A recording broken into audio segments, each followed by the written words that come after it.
ఆ మధ్యన ప్రకాశం బ్యారేజీ దగ్గర నుంచి శ్రీశైలానికి చంద్రబాబు గారు సీ ప్లేన్‌లో వెళ్లారు. ఓ రకంగా సాహసం. ఎందుకంటే అది జస్ట్ టెస్ట్ అన్నమాట. టెస్ట్ కోసం పెట్టిన దాంట్లో స్వయంగా వెళ్లారు.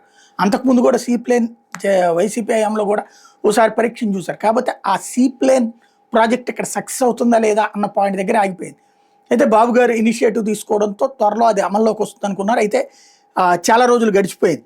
నవంబర్‌లో జరిగిందది. ఇప్పటికి దాదాపుగా మళ్ళీ మే దాకా వచ్చేసింది. అయితే ఇప్పుడు దానికి అడుగులు పడుతున్నాయి.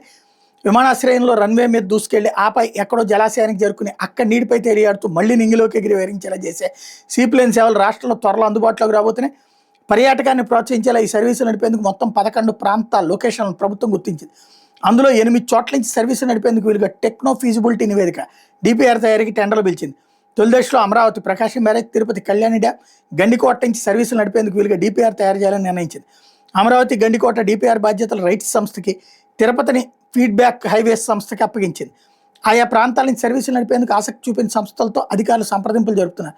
దేశవ్యాప్తంగా 56 మార్గాల్లో సీప్లేన్ సేవలు అందించేందుకు సంస్థల ఎంపికకు కేంద్ర పౌర విమానయాన సంస్థ మోకా ఎంఓసీఏ బిడ్లు పిలిచింది. రాష్ట్రంలో 11 లొకేషన్లు ఉన్న ఒకే ప్రాంతానికి 2-3 దారులు ఉండటంతో 32 మార్గాలు, ప్రకాశం బ్యారేజీ, గండికోట, తిరుపతి లొకేషన్లు తిరుగు ప్రయాణాలతో కలిపి 6 మార్గాల కింద లెక్కను గుర్తించింది. వీటిని స్పైస్ జెట్, ఎయిర్ ఏషియా సంస్థలు సర్వీసులు నడిపేందుకు ఆసక్తి వ్యక్తం చేసే మార్గాల కేటాయింపు మీద కేంద్ర కసరత్తు చేస్తోంది. ఉడాన్ పథకం కింద అందించే సదుపాయాలను సీప్లేన్లు నడిపే సంస్థలకు వర్తింపజేయబోతోంది.